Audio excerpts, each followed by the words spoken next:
살리는 길입니다. 자, 우리가 신앙을 살리는 길도 있고 또 신앙을 망치는 길, 또 느헤미야 말씀에 보면 이 신앙을 망치는 전형적인 모습을 우리가 이제 볼 수가 있습니다.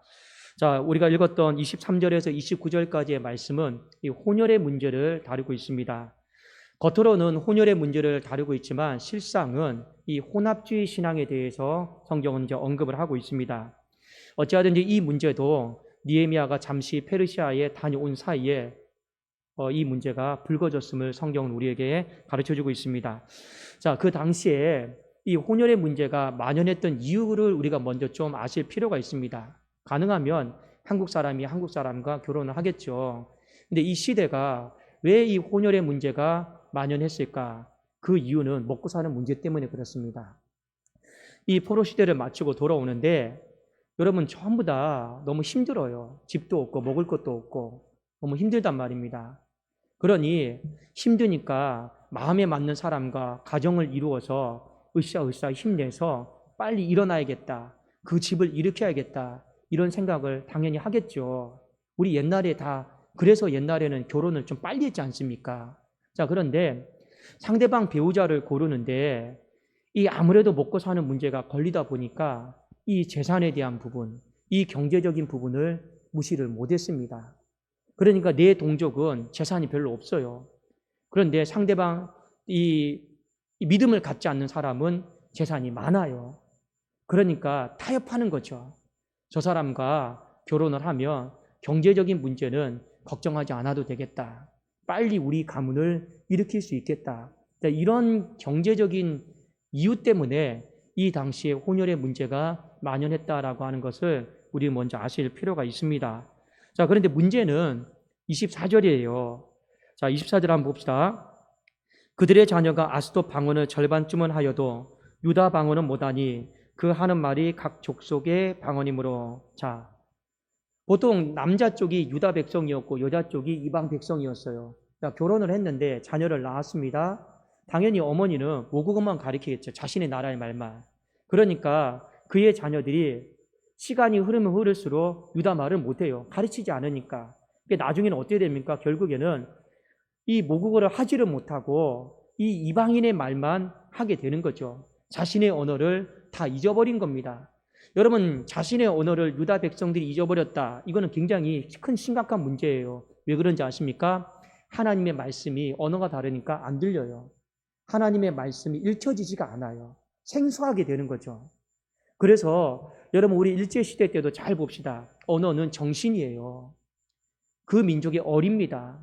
그 언어를 말살시킨다라고 하는 건 글을 못 읽게 하고 말을 못하게 한다라고 하는 건 결국에 이 문화, 이 기독교의 문화, 성경, 하나님의 말씀을 듣고 읽고 보고 하는 이 부분에 있어서 엄청난 장벽이 되는 것이죠. 이것이 이 혼혈의 문제였습니다. 더 나아가면 혼합주의 신앙의 문제였다라고 하는 거죠.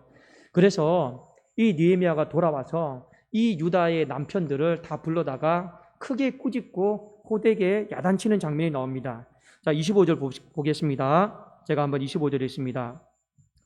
내가 그들을 책망하고 저주하여 그들 중 몇 사람을 때리고 그들의 머리털을 뽑고 이르되 너희는 너희 딸들을 그들의 아들들에게 주지 말고 너희 아들들이나 너희를 위하여 그들의 딸을 데려오지 아니하겠다고 하나님을 가리켜 맹세하라 하고.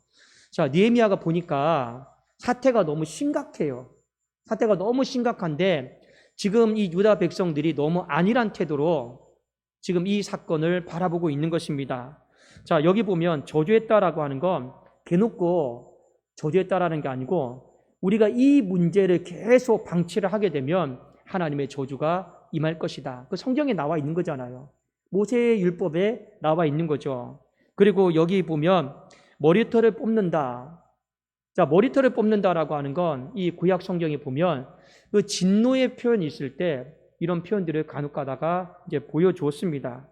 자, 그리고 그들에게 곧바로 결단을 시키는 장면이 나와요. 자, 여러분, 우리가 신앙생활을 하다가 어떤 거는 선택의 문제가 있어요. 그러나 어떤 거는 선택의 문제를 고민하면 안 됩니다. 결단의 문제가 있어요. 예를 들어서 하나님이 갈릴리 바닷가에서 제자들을 불렀습니다. 말씀하시되 나를 따라오너라. 내가 너희로 사람을 낚는 어부가 되게 하리라. 불렀잖아요. 근데 제자들이 선택하지 않아요. 결단만 합니다. 근데 우리와 이 느헤미야의 좀 차이점은 뭐냐면, 여러분, 신앙생활이 열매를 잘 맺는 사람의 한 가지 특징이 있습니다. 열매를 잘 맺는 사람의 한 가지 특징이 뭐냐면 선택하지 않아요. 결단합니다. 결단하는 사람은 열매를 빨리 맺습니다. 그러나 많은 사람들이 이 선택의 어간에서 많은 시간을 끌다가 결국에는 하나님 앞에 순종의 자리로 나가지 못하는 사람들이 많아요. 이 문제는 딱 말씀에 기록이 되어 있잖아요. 내가 하고 말고의 문제가 아니고 결단해야 되는 문제예요. 그래도 오늘 말씀에 보면 하나님 앞에 서서 맹세로 결단을 시킵니다. 무슨 결단을 시킵니까? 다시는 이방인에게 우리의 딸들을 시집 보내지도 않을 것이고 우리의 아들들을 위해서 이방인의 딸들을 데려오지 않겠다라고 이 느헤미야가 하나님 앞에서 맹세시키고 결단시키는 장면을 이제 볼 수가 있습니다. 그리고 이제 이야기를 하는 거죠. 우리의 과거를 한번 돌아보자. 우리의 과거를 한번 돌아보자. 만일 지금 우리가 결단하지 않는다라면 이 문제가 지금은 아무런 문제처럼 안 보일지 몰라도 나중에 훗날 반드시 엄청난 문제로 이 문제가 불거질 것이다. 그러면서 과거의 이야기를 꺼내는 거예요. 그 과거의 이야기가 무엇이냐면 솔로몬의 이야기입니다. 자, 26절 한번 제가 읽겠습니다. 또 이르기를 옛적에 이스라엘 왕 솔로몬이 이 일로 범죄하지 아니하였느냐? 그는 많은 나라 중에 비길 왕이 없이 하나님의 사랑을 입은 자라. 하나님이 그를 왕으로 삼아 온 이스라엘을 다스리게 하셨으나 이방 여인이 그를 범죄하게 하였나니. 여러분, 솔로몬이 누구입니까? 하나님 앞에 지혜로 충만했던 사람이에요. 가장 똑똑했던 사람이에요. 영적 분별력이 다 있었던 사람입니다. 그럼에도 불구하고 그렇게 똑똑했던 사람이, 그렇게 총명했던 사람이 왜 변질되고 무너졌느냐라는 거예요. 왜 변질되고 무너졌느냐? 바로 이방 여인 때문에 그렇다. 혼합주의 신앙 때문에 그렇다. 이 부분에 대한 언급을 하고 있습니다. 그토록 이대한 왕도 이방 여인들이 순식간에 그 신앙을 무너뜨릴 수 있다. 여러분, 여기서만 끝났습니까? 이 무너짐으로 통해서 결국에는 나라가 두동강이 나버렸어요. 갈라졌잖아요. 북이스라엘과 남유다로 갈라졌고, 이 사건으로 통해서 결국에는 훗날 어떤 일이 벌어졌습니까? 바벨론 포로로 끌려가는 그 첫 단추를 누가 제공한 겁니까? 엄밀하게 말하면 이 솔로몬의 혼합주의 신앙이요, 이 첫 단추를 제공한 거예요. 그러니까 오늘 이스라엘 백성들을 다 불러다가 경고시키는 거죠. 뭡니까? 이거 그냥 조심해야지, 그냥 조심하면서 내가 살면 되지, 이런 문제로 좀 안일하게 생각하지 말고 반드시 이 문제를 우리가 구조적으로 끊어내지 않으면 나중에 반드시 우리 나라를, 교회를, 가정을 발목 잡아가지고 힘들게 하는 날이 올 거다라는 거예요. 왜 이런 이야기를 지금 겁주면서 하고 있습니까? 괜히 겁주는 게 아니죠. 우리의 삶도 마찬가지입니다. 어떤 교회에 문제가 있어요. 아, 이거 굳이 지금 해결해야 됩니까? 냅둬도 괜찮지 않겠습니까? 그런데 딱 봐서 아닌 거 있잖아요. 지금 해결해야 돼요. 나중에 반드시 발목 잡습니다. 가정의 문제도 마찬가지예요. 이거 지금 뭐 큰 문제도 아닌 것 같은데, 근데 하나님이요, 지적해 주시는 게 있어요. 그러면 여러분 그거요, 지금 빨리 해결하셔야 되는 거예요. 그거 방치하고 놔뒀다가 나중에 그것이요, 엄청난 문제가 되는데, 솔로몬의 문제만으로 끝난 게 아닙니다. 나라가 갈라졌고 나라가 통째로 여러분 바벨론으로 종살이하게 된 거예요. 왜 이 얘기를 하는 겁니까? 지금 이스라엘 백성들이 이 혼혈과 혼합주의 신앙에 대해서 지금 너무 안일한 태도로 그냥 너무 아무런 문제가 없는 그런 관점으로 보고 있단 말이에요. 그래서 오늘 솔로몬의 이야기가 나오는 것입니다. 그리고 느헤미야가 오버할 정도로 분노하고 있어요. 막 머리털을 뭐 뽑겠다고 그러죠. 분노를 여러분 표시하고 있습니다. 그러면서 왜 이렇게 하는 겁니까? 나도 이 일 때문에 이 거룩한 분노가 치밀어 오르는데 하나님은 더 정결하고 더 순결하신 분인데 이 일 때문에 얼마나 거룩한 분노가 치밀어 오르는지 너희들 깨달아야 된다. 여러분, 이 부분에 대해서 이야기를 하는 거예요. 그래서 느헤미야 13장 27절에 너희가 이방 여인을 아내로 맞아 이 모든 큰 악을 행하여 우리 하나님께 범죄하는 것을 우리가 어찌 용납하겠느냐. 느헤미야는 이 문제를, 작은 문제를 보지 않았어요. 먹고 사는 문제 때문에 이 혼합주의 신앙이 되는 걸 작은 문제를 생각하지 않았어요. 이건 큰 악이다. 대수롭지 않게 생각하면 안 된다. 반드시 나중에 집을 통째로 날려버릴 것이고 생명을 통째로 잃어버리는 날이 올 거다. 이제 경고하고 있는 거죠. 그런데 오늘 본문의 말씀에 보면 느헤미야가 더 가슴 아팠던 일이 있어요. 그의 마음을 더 가슴 아프게 했던 일이 뭐냐면, 이러한 일들을 보면 그 유다 땅에 지도자들이 있잖아요. 영적인 중직들이 있잖아요. 재직들이 있잖아요. 그 영적인 중직과 재직들이 이건 잘못된 일이다 하고 좀 짚어줘야 되거든요. 그래도 이런 일들을 하면 안 된다라고 혼내주고 꾸짖고 짚어주고 바로 잡아줘야 되거든요. 근데 문제는 뭐냐? 이렇게 짚어줘야 될 영적 재직과 중직이 지도자들이 오히려 이 일 가운데 앞장서 버린 거예요. 그러니까 느헤미야 마음이 너무너무 가슴이 아픈 겁니다. 자, 우리 한번 28절 같이 한번 우리 볼까요? 자, 28절 한번 같이 읽겠습니다. 시작. 대제사장 엘리야십의 손자 요야다의 아들 하나가 호론 사람 산발랏의 사이가 되었으므로 내가 쫓아내어 나를 떠나게 하였느니라.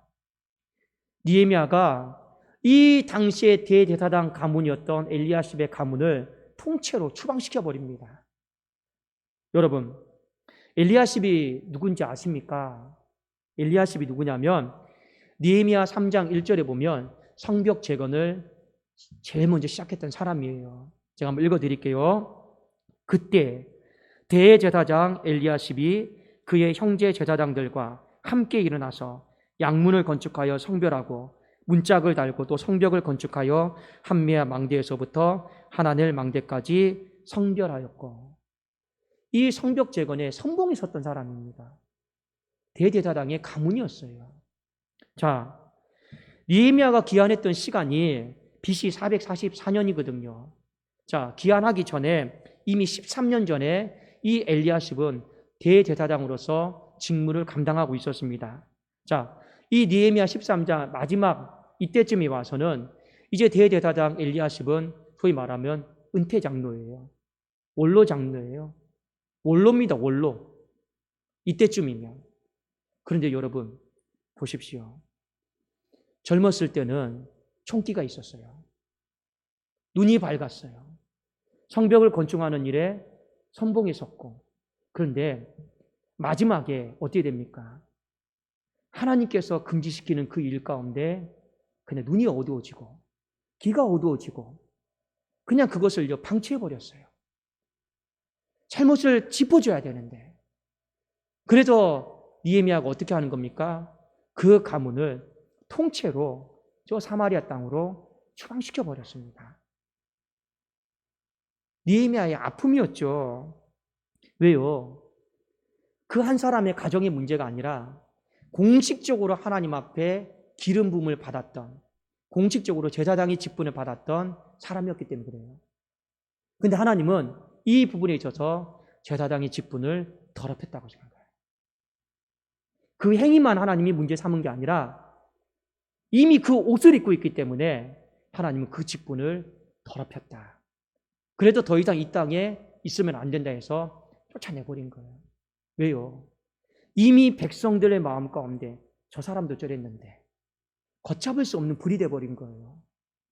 그래서 어떻게 한 겁니까? 쫓아낸 겁니다. 그래야지 이 혼혈과 혼합주의 신앙이 정리가 되지, 그렇지 않으면 걷잡을 수 없는 불로 이것이 정리가 안 되기 때문에 그렇습니다. 그래서 느헤미야 13장 29절에 이렇게 말합니다. 내 하나님이여, 그들이 제사장의 직분을 더럽히고 제사장의 직분과 레위 사람에 대한 언약을 어겼사오니 그들을 기억하옵소서. 이 방치한 죄가 크다, 이 부분에 대해서 언급을 하고 있죠. 여러분, 그렇습니다. 신앙생활을 하면서 우리가 여러 가지 중요하게 지켜나가야 될 것이 있어요. 그 중에 하나가 뭐냐면 교회의 순수성입니다. 교회의 거룩성입니다. 이건 우리가 지켜나가야 될 하나의 과제예요. 그래도 교회는 이단을 경계해야 됩니다. 진리로부터 보호를 해야 돼요. 그렇지 않겠습니까? 또 하나, 우리 안에서 이미 들어와 버리는 것들이 있어요. 혼합주의 신앙입니다. 왜 혼합주의 신앙이 생깁니까? 오늘 말씀해 보니까 세상과 짝하거든요. 먹을 거, 입을 거, 마실 거. 그 시대가 어려워요. 살고 싶으니까 그냥 세상과 손잡는 거예요. 그런데 그것이 나중에 되면 결국에는 나는 먹고 살기 위해서 세상과 손을 잡았지만 그 세상과 손을 잡은 그것이 나중에 내 인생의 생명을 하나님 앞에서 통째로 날려버릴 수 있는 위험성이 있다라고 하는 걸 우리에게 경고를 하고 있습니다. 자, 느헤미야가 경고하고 있고 느헤미야가 또 다시 제자리를 찾게 하고 바로잡는 모습을 여러분 잘 보십시오.